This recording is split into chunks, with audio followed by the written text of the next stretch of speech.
Rangaraj sir, நீங்கள் முதல்ல ஒரு பத்திரிகையாளராக உங்களுடைய கருத்தை வைங்க. அதான் இது ஹரியானா, ஜம்மு அண்ட் காஷ்மீர் இந்த 2 மாநிலங்கள் பொறுத்தவரை எதிர்பார்த்த ட்ரெண்டின்படி தான் தற்போது சென்று இருக்கின்றன. இப்போது இருக்கிறது எக்ஸிட் போல்லையும் ஒரு தொடங்கிய நிலையில் இருக்கிறது. தொடங்கிய நிலையில் என்ன ட்ரெண்டு, கிரவுண்ட் ரியாலிட்டி என்ன ட்ரெண்ட் இருந்துச்சோ அந்த ட்ரெண்டு ஓரளவுக்கு இந்த எக்ஸிட் போல் ரிஃப்ளெக்ட் பண்ணுது. ஆனால் இது எக்ஸிட் போல் தான், இது வந்து கன்ஃபார்மாக சொல்ல முடியாதுங்கிறீங்களா? ஆமாம், வாக்குகள் எண்ணப்படும் நாள் அக்டோபர் 8ஆம் தேதி, அதே தான் முடிவுகள் என்று தெரியும். ஆனால் இது ஒரு எக்ஸிட் போல் ஒரு பர்டிகுலர் ட்ரெண்டை காட்டுது. அந்த ட்ரெண்டின்படி பார்த்தீங்கன்னா ஹரியானாவில் இப்போ 3வது முறையாக ஆட்சி அமைக்க நினைக்கும் பாரதிய ஜனதா கட்சிக்கு ஒரு பின்னடைவு. சென்ற முறையே அவங்க பெரும்பான்மை பெறலை. 90 நபர் கொண்ட சட்டசபையில் 40 இடங்கள் தான் ஜெயித்தாங்க. அவங்களுக்கு எதிராக போட்டியிட்ட சௌத்தாலா குடும்பத்தோடைய பேரன், தனி கட்சி ஜனநாயக ஜனதா பார்ட்டி ஜேஜேபி என்ற ஒரு கட்சி தலைமை வகித்து கொண்டிருக்கிற துஷ்யந்த் சௌத்தாலா, அவரும் முதல்வர் ஆவதற்கு முயற்சி செய்தார். 10 எம்எல்ஏக்களுடன் சில சுயேட்சைகள் சேர்ந்து வேறு சிலர் ஆதரிக்கக்கூடுமா என்று அவர் முயற்சி செய்தார். ஆனால் முதல்லயே அந்த 7 சுயேட்சைகளை பாஜக தங்கள் பக்கம் வைத்து கொண்டது ஆட்சி அமைக்கும் முயற்சியில். ஆகவே துஷ்யந்த் சௌத்தாலாவுக்கு வாய்ப்பில்லை என்று தெரிந்தது. அதுக்கு பிறகு துணை முதல்வர் பதவி அவருக்கு அளித்து அந்த எதிராக போட்டியிட்டாலும் அந்த ஆட்சி அமைக்கும் போது அந்த பாரதிய ஜனதா கட்சி அந்த கட்சியை சேர்த்து கொண்டது அரசில். அவர் துணை முதல்வர் பதவியை வகித்தார். ஸோ சென்ற முறை பார்த்தாலா மெஜாரிட்டி கிடைக்கல. அதை தாண்டி இந்த முறை பார்த்தீங்கன்னா பாராளுமன்ற தேர்தலுக்கு முன்னால் இந்த துஷ்யந்த் சௌத்தாலா ஜேஜேபி கட்சி பாரதிய ஜனதா கட்சி கூட்டணியிலிருந்து விலகியது, தனியாக போட்டியிட்டது. அதிலிருந்து ஒரு ட்ரெண்டு தெரிஞ்சது. அதாவது பாரதிய ஜனதாக்கு எதிராக ஒரு ட்ரெண்ட் அமைகிறது என்று துஷ்யந்த் சௌத்தாலாவோட விலகலே ஒரு சிக்னலாக இருந்தது. இப்போ தனியாக தான் சட்டமன்ற தேர்தலில் போட்டிடுறாங்க. ஆனால் அவங்க கட்சிக்கு பெரிய வாய்ப்பு இல்லை. பல பேர் அந்த கட்சியிலிருந்து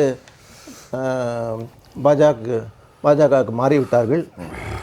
சில வேறு கட்சிக்கு போயிட்டார்கள், சில சுயேட்சைகளாக நிற்கிறாங்க. இது ஒன்று. ரெண்டாவது, பாரதிய ஜனதா கட்சியை பொறுத்தவரை ரெண்டாவது முக்கிய காரணம் என்னென்னா, அந்த கட்சியிலேயே சில மூத்த அமைச்சர்களுக்கு இந்த வாட்டி டிக்கெட் கொடுக்கல. இன்னும் சில எம்எல்ஏக்களுக்கும் டிக்கெட் மறுக்கப்பட்டு சிலர் கட்சிக்கு எதிராகவே போட்டிடுறாங்க. சில வேறு கட்சிக்கும் சென்றிருக்காங்க. காங்கிரஸ் உட்பட வேறு கட்சிகள் சென்றிருக்காங்க. அது ஒரு வீக்னஸாக அமைந்தது பாரதிய ஜனதா கட்சி. மூணாவது என்ன ஒரு முக்கியமான காரணம், ஏற்கனவே இந்த அக்னிவீர் திட்டத்தினால பொதுவாக வட இந்தியாவில் பொதுவாக அந்த அக்னிவீர் திட்டத்தில் பொறுத்தவரை இளைஞர் மத்தியில் ஒரு பெரிய அதிருப்தி இருக்குது. பாராளுமன்ற தேர்தலை இது பார்த்தோம். பல வட இந்திய மாநிலங்களில் பாஜகவுக்கு ஏற்பட்ட சரிவுக்கு இது ஒரு முக்கியமான காரணம். இதுக்கு ஒரு சிறிய முயற்சி கரெக்ஷன் கோர்ஸ் என்ற ஒரு மத்திய அரசு ஒரு ஹரியானாவில் ஒரு சில ஒதுக்கீடு என்று போல ஏதோ செய்ய முயற்சி செய்தார்கள். ஆனாலும் இருந்தாலும் அந்த அதிருப்தி தொடர்ந்து நிலவுகிறது. அது ஒரு வெளிப்பாடு இந்த தேர்தலில் நம்ம பார்க்கலாம். நான்காவது முக்கியமான ஒரு காரணம் இந்த ரெஸ்ட்லர்ஸ் ஃபெடரேஷன். குறிப்பாக பெண்கள் நாட்டுக்கு பல்வேறு சர்வதேச போட்டிகளில் நாட்டுக்காக பதக்கங்களை வென்ற மல்யுத்த வீராங்கனைகள், அவர்களுக்கும் ரெஸ்லர்ஸ் ஃபெடரேஷனுக்கும் நடந்த பிரச்சனையில் ரெஸ்லர்ஸ் ஃபெடரேஷன் வந்து பாரதிய ஜனதா கட்சியோட எம்பி அதோடைய தலைவராக இருந்து அவர் மேலே பாலியல் குற்றச்சாட்டு எல்லாம் பல வைத்து அது பல மாதங்களாக பாரதிய ஜனதா கட்சி மேலிடம் நடவடிக்கை எடுக்காமல் தள்ளி போட்டது. தொடர்ந்து ஜந்தர் மந்தர் போன்ற இடங்களெல்லாம் இவங்களுடைய போராட்டம் நடந்தது. சில மாதங்களுக்கு பிறகு அவர் அந்த பதவியை ராஜினாமா செய்ய சொன்னார்கள். இருந்தாலும் அவர் குடும்பத்தை சார்ந்த அவருடைய சகோதரரை பாராளுமன்ற தேர்தலில் அவர் நிறுத்தி வைக்கிறார். பாரதிய ஜனதா கட்சி அவர் டிக்கெட் கொடுக்கப்படுகிறது. முழுமையாக அவரை எதிர்த்து பாரதிய ஜனதா ஒரு நிலை இருந்தாலும் கொஞ்சம் டேமேஜ் கண்ட்ரோல் ஓரளவுக்கு செய்திருக்கலாம். ஆனால் அவருடைய சகோதரரை மறுபடியும் டிக்கெட் கொடுத்து கிட்டத்தட்ட அவரே தேர்தலில் நிற்கிற மாதிரி ஒரு சந்தர்ப்பத்தை பாரதிய ஜனதா கட்சி உருவாக்கினால தொடர்ந்து அந்த பிரச்சனையில் அவர் சகோதரர் இல்லை, அவர் மகன் நினைக்கிறேன். செக் பண்ணிக்கலாம். சரி, அவர் குடும்பத்தில் அப்போ அந்த குடும்பத்திலேருந்து ஒருத்தவர். சரி, அது யாராவது அதை வந்து இல்லை அங்கே அவர் அந்த மல்யுத்த வீராங்கனை. அப்போது அந்த தொடர்ந்து பாரதிய ஜனதா கட்சிக்கு இந்த விளையாட்டு வீரர்கள் என்பது ஹரியானால ஒரு பெரிய கண்டிப்பா மல்யுத்தம் ஒரு பெரிய ட்ரெடிஷன். ரங்கராஜ் சார் அவங்களுக்கு ஒரு பிரச்சனை இந்த 4-5 ஃபேக்டர் இல்ல இல்ல இப்போ நான் உங்களுக்கு அஞ்சாவது ஃபேக்டர் ஒன்று இல்ல இல்ல சொல்லிடுறேன். இப்போ அஞ்சாவது ஒன்று சொல்லிடுறேன். அஞ்சாவது ஒரு ஃபேக்டர் என்னன்னா, இந்த ஜாட் கம்யூனிட்டிக்கு எதிராக பாரதிய ஜனதா கட்சிக்கு எதிராக அங்கே ஒரு நிலை ஏற்பட்டிருக்குது. ஒரு ஜாதி அடிப்படையில் இவர்கள் என்ன செய்யறாங்க, ஜாட் அல்லாதவர்கள் சைனி ஒரு நான் ஜாட்டை கொண்டு முதல்வர் ஆக்கி இந்த ஜாட் இல்லாத மற்ற சமூக அமைப்புகள்லாம் சேர்த்து அது ஒரு கேஸ்ட் எல்லாம் ஒரு 4-5 கேஸ்ட் எல்லாம் சீரிய கேஸ்ட் எல்லாம் சேர்த்து சரி அதை சரி கட்ட முயற்சி செய்தார்கள். ஆனால் ஜாட்ன்றவர்கள் ஒரு பெரிய ஒரு சமூகம், அவர்கள் ஒரு சக்தி வாய்ந்த ஒரு குடும்பம், ஒரு ஜாதி ஹரியானாவில். அந்த ஜாதி ஃபேக்டர் பார்க்கும்போது பாரதிய ஜனதா கட்சிக்கு பல்வேறு ஜாதிகளை அவர் பக்கம் ஜாட் இல்லாதவர்கள் சேர்த்துக்கான முயற்சி எடுத்தாலும் சரி அதில் அதிக வெற்றி கிடைத்துக்குதா தெரியல. போட்டி கடுமையாக இருக்கும். அந்த நான் ஜாட்டை இவங்க ஒரு 4-5 கட்சி சேர்த்துருக்காங்க. ஸோ ஜாட் வர்சஸ் நான் ஜாட் மாதிரி கொண்டு போயிட்டாங்க தேர்தல். அது பிஜேபி அவங்களுக்கு ஜாட் பொறுத்தவரை கொஞ்சம் வீக் தான். ரங்கராஜ் இப்போ யூபியில் அதே மாதிரி ஆர்ஜேடிக்கு எதிராக யாதவ் வெர்சஸ் அதர்னு கொண்டு போகிறது பிஜேபி. அது இங்கே யூபிலையும் அந்த பாலிசி இருக்கும், ஆர்ஜேடிக்கு எதிராகவும் பீகார்லேயும் இருக்கும். இப்போ நீங்கள் சொன்ன ஹரியானாவிலையும் ஜாட் வெர்சஸ் அதர் கம்யூனிட்டி, அந்த நான் ஜாட் எல்லாம் மொபிலைஸ் பண்ண பார்த்துருக்காங்க. ஓபிசி நான் ஜாட்ஸ் ஜாட் அல்லாதவங்களை மொபிலைஸ் பண்ண பார்த்துருக்காங்க. இப்போ இந்த பெர்சன்டேஜை பார்க்கும்போது ஜாட் அங்கே 27% இருக்கு எங்க ஹரியானாவில். தலித்துடைய வாக்கு வங்கி 21%. முதலமைச்சராக இருக்கக்கூடிய ஷைனி வந்து ஒரு 2.9 தான் இருக்காரு. பஞ்சாபி சமூகம் ஒரு 8% இருக்கின்றது. முஸ்லீம்கள் ஒரு 3.9. அது மட்டும் இல்லாமல் பிராமணர்களுடைய அந்த அந்த உயர் சாதி சமூகம் 7.5% இருப்பதாகவும் நமக்கு காணப்படுகிறது. மற்ற வந்து குஜார் இது மாதிரிலாம் சின்ன சின்ன சமூகங்கள் 2-3% இருக்கு. இப்போ இந்த ஜாட் சமூகம் வந்து ஒரு பெரிய ஒரு அரசியல் விழிப்புணர்வு கொண்ட சமூகம், விவசாயிகளுடைய சமூகம். இப்போ இந்த குறைந்த நாளில் இப்போ அன்னைக்கு 5-5ன்னு வெற்றி பெற்றாங்க. எப்போ நாடாளுமன்ற தேர்தலில் 2-5 வாங்கினாங்க.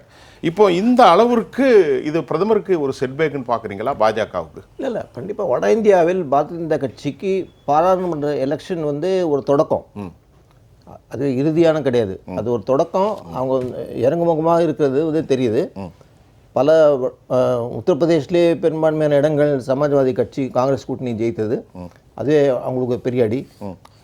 ஏற்கனவே ஹிமாச்சல் பிரதேஷில் ஆட்சி இழந்துட்டாங்க. இப்போது பஞ்சாப்லேயும் அவங்க ஆட்சியில் 3-4வது இடத்துக்கு தான் அங்கே வராங்க. இப்போது ஹரியானா வந்து ஒரு முக்கியமான ஒரு இடம். இப்போது வட இந்தியாவில் ஒரு ட்ரெண்டு பாரதிய ஜனதா கட்சிக்கு ஒரு ஆன்டி இன்கம்பன்சி ட்ரெண்டுன்றது ஒன்று அமைந்ததாக தெரியுது பாராளுமன்ற தேர்தல். திரு ரங்கராஜ், இப்போ ஜம்முவில் நடந்த இப்போ ஹரியானாவில் நடந்த நிகழ்ச்சிகளை நம்ம பல காரணங்களை பார்த்தோம். ஜம்முவில் ஹிந்துக்களுடைய எண்ணிக்கை அதிகம், காஷ்மீரில் இஸ்லாமியர்கள் எண்ணிக்கை இருக்கும். இப்போ ஷட் டவுன் ஆனது, இருட்டு அறைக்குள்ளவர்கள் பல நாட்கள் வைக்கப்பட்டது, இன்டர்நெட் கனெக்ஷனை கட் பண்ணது, 370 ஒப்ளிகேஷனுக்கு அப்புறம் அந்த இராணுவ நடவடிக்கைகளை எடுத்தது. அதே சமயம் பாரதிய ஜனதாவுடைய வலிமையான பிரச்சாரம், டெவலப்மெண்ட் ஸ்டேட்டாக கொண்டு வரக்கூடிய அந்த ப்ரொபகண்டா, இதுக்கெல்லாம் ஜம்மு காஷ்மீரில் இன்றைக்கி நேஷனல் தேசிய மாநாட்டு கட்சி வருது. அவங்க ஒரு 50 சீட்டுக்கிட்ட வர்ற மாதிரி சொல்கிறாங்க. பிடிபி ஒரு 10-12 சீட் வரப்போகுது. இந்த கோலியேஷன் பார்ட்னர்ஸ் எப்படி இருக்க போகுது? ஜம்மு அண்ட் காஷ்மீரில் பாரதிய ஜனதா கட்சி அரசியல் ரீதியாக பல முயற்சிகள் எடுத்தது. இப்போது 370 சரத்து நீக்கப்பட்டது, அது ஒன்று. இப்போது ஒரு மாநிலத்தில் ஏற்கனவே இருக்கிற ஒரு உரிமை, ஏற்கனவே இருக்கிற ஒரு நிலைமையை மாற்றி எடுக்கும்போது என்ன இருந்தாலும் ஒரு மன வருத்தம் இருக்கும். சரி, அதுவோ ஒரு பக்கம் போகட்டும். மாநில அந்தஸ்து குறைந்தபட்சம் இந்தியாவில் இருக்கிற மாநிலங்களுக்கு இணையாக ஒரு மாநில அந்தஸ்தாவது அங்கே நீடித்திருக்கணும். அந்த மாநில அந்தஸ்தும் எடுத்துட்டாங்க. ஜம்மு அண்ட் காஷ்மீர் வந்து சர்வதேச அளவில் நம்ம என்ன சொல்ல போகிறோம், ஜம்மு அண்ட் காஷ்மீர் மக்கள்கிட்ட இருக்கிற ஒரு மாநில அந்தஸ்தும் எடுத்துகிட்டு அதை ஒரு யூனியன் டெரிட்டரியாக இன்னும் டவுன்கிரேட் பண்ணிட்டாங்க படிப்படியாக. ஸோ நீங்கள் இன்றைக்கி ஒரு தமிழ்நாடோ, ஒரு கேரளாவோ, ஒரு மகாராஷ்டிராவோ, ஒரு குஜராத்தோ, ஏதோ ஒரு மாநிலமோ நீங்கள் நாளைக்கு அதை யூனியன் டெரிட்டரியாக மாற்ற முடியுமா? இப்போ மக்கள் எப்படி அதை ஏற்றுப்பாங்க? அது ரொம்ப தவறான ஒரு முடிவு. அது இப்போது ஆனால் எலெக்ஷன் நேரத்தில் அந்த மாநில அந்தஸ்து திரும்பி கொடுக்கப்படும் சொல்கிறாங்க. ஏன் எடுப்பானே திரும்பி கொடுக்கணும்னு சொல்கிறாங்க. ஏதாவது புரியாத புதிராக இருக்குது. ஏன் எடுத்தாங்க அதை? அந்த பதட்டத்தை சரிப்படுத்துறதுக்காக தான். இல்ல, ஏன் எடுப்பாங்க, ஏன் கொடுப்பாங்கன்னா ஏன் எடுத்தாங்க? ஜம்மு அண்ட் காஷ்மீரில் இல்ல ரங்கராஜ் சார் கொஞ்சம் எனக்கு ஒரு நிமிஷம், நான் கொஞ்சம் கேளுங்க. மிலிட்ரியை டிப்ளாய்டு பண்ணுறது, செக்யூரிட்டியை டைட் பண்ணுறது அது வேற விவகாரம். அதை பற்றி நான் பேச்சு இல்லை. மாநில அந்தஸ்தை ஏன் எடுத்தாங்க? அதனால நமக்கு என்ன செக்யூரிட்டியில் பாதுகாப்பு இருக்கும்? இல்லை, தவறான ஒரு இன்டகிரேஷனில் என்ன கிராக் வந்ததை எடுத்தாங்க. நான் கேட்கறதுக்கு பதில் சொல்லுங்க. அந்த யூனியன் டெரிட்டரியை மாற்றி லடாக்கெல்லாம் மாற்றி அது எதனா என்ன லாபம்? அரசியல் ரீதியாக எடுக்கப்பட்ட இன்னொரு அதே தொடர்ச்சியாக 2-3 முடிவு சொல்கிறேன். டீலிமிட்டேஷன் ப்ராசஸ் தொடங்கி என்ன பண்ணாங்க, காஷ்மீரில் இருக்கிற முஸ்லீம் மெஜாரிட்டி சில ஏரியாஸை கொண்டு வந்து ஜம்முவோட சேர்த்துட்டாங்க. சரி, ரைட். அப்புறம் ஜம்முக்கான இடங்கள் வந்து கூட்டியிருக்காங்க. அப்புறம் இப்போ தேர்தல் நடக்கிற முடிவுகள் இன்னும் வர இல்லாத நிலையில் எல்ஜி கவர்னர் 5 நாமினேட்டட் சீட்டு நான் நாமினேட் பண்ணுவேன்னு சொல்கிறாரு. எலெக்ஷன் முடிவே வரப்போகுது. புதுசாக ஒரு அரசு வந்து தேர்ந்தெடுத்து இன்னும் சொல்ல போனால் இப்போ பாண்டிச்சேரியில் யூனியன் டெரிட்டரி இருக்கும்போது 3 நாமினேஷன் செய்யலாம். பொதுவாக என்ன பண்ணுவாங்க, அந்த ஆளுங்கட்சிக்கு அதை ஆஃபர் பண்ணுவாங்க. அவங்க சில ஷேர் பண்ணிப்பாங்க, அவங்க இல்லை கூட்டணி கட்சி ஏதோ ஷேர் பண்ணிப்பாங்க. பாண்டிச்சேரியில் கூட பார்த்தீங்கன்னா என்ஆர் காங்கிரஸ் வந்து கவர்மெண்ட்டில் இருக்குது. ஆனால் அவரை கன்சல்ட் பண்ணாமல் பிஜேபியிலேருந்து 3 பேர் கொண்டு வந்து ஆளுநரை வந்து டைரெக்டாக சேர்த்தாங்க பாண்டிச்சேரியில். இப்போது ஜம்மு அண்ட் காஷ்மீரில் எலெக்ஷன் ரிசல்ட் வர நேரத்தில் 5 நாமினேட்டட் எம்எல்ஏ ஆளுநர் நியமிக்கலாம் அப்படின்னு சொல்லிட்டு அதுக்கு போகிறாங்க. அப்போ என்ன பண்ணுறது, they artificially trying to alter the electoral outcome. சரி, இப்போது 90 இருக்கிறத என்ன பண்ணுவாங்க, 95 அசம்பிளின்னு இப்போ காட்டுறாங்க.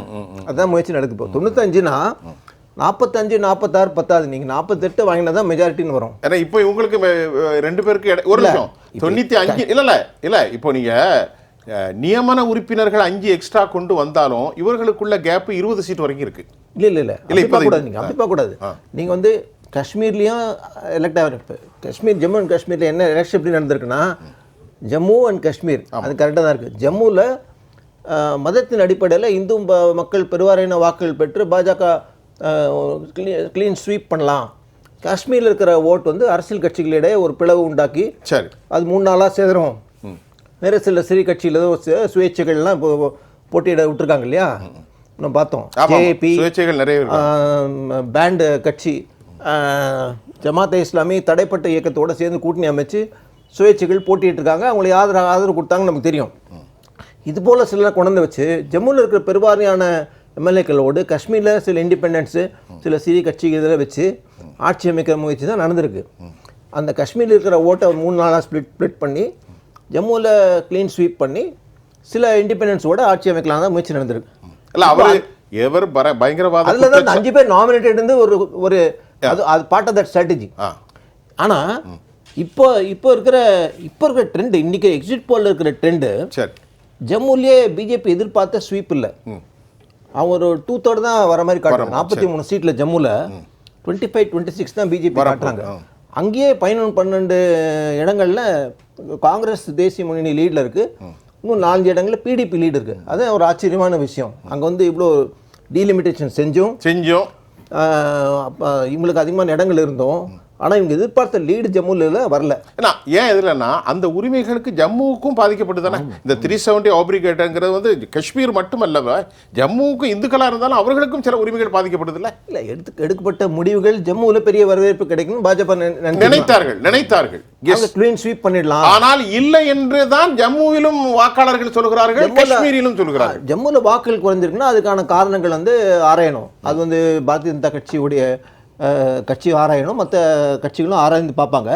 ஆனால் ஒட்டுமொத்தமாக ஜம்மு அண்ட் காஷ்மீரில் எடுக்கப்பட்ட ஸ்ட்ராட்டஜி சர்வதேச அமைப்பில் இந்தியா என்ன சொல்ல போகுது, ஒரு 10 ஆண்டாக 6 வருஷமாக அங்கே எலெக்ஷன் நடத்த முடியல. கண்டிப்பாக ஒன் நேஷன் ஒன் போல் சொல்லிட்டு பல மாநில எலெக்ஷன் நடக்கும்போது ஜம்மு அண்ட் காஷ்மீர் நடத்திருக்கலாம். பாராளுமன்ற எலெக்ஷன் நடத்தும்போது நம்ம நடத்திருக்கலாம். அதெல்லாம் விட்டுட்டு இப்போது 5-6 வருஷமாக தேர்தல் தள்ளி போட்டுட்டு sending wrong signal to foreign countries. நீதிமன்றம் செப்டம்பர் 30க்குள்ள நடத்திய பதட்டமான நிலை இருக்குன்னு சொல்லி தானே தேர்தலை வந்து இவ்வளோ நாள் தள்ளி போடுறாங்க. அதான் ஒரு சுப்ரீம் கோர்ட்டில் என்ன சொல்கிறாங்க, situation is not conducive for holding elections. ஆனால் வெளியில் இங்கே என்ன சொல்கிறாங்க, காஷ்மீர் சுபீட்சமாக இருக்குது, அமைதி நிலை பாதுகாப்பாக இருக்குது அப்படின்னு சொல்கிறாங்க. 2 விதமாக சொல்கிறாங்க. அது எது உண்மை அப்படின்றது நம்மளே யூகிக்கலாம். ஆனா அந்த மாதிரி சுச்சுவேஷன்ல வரேன். What is the signal we are sending to foreign countries? Right.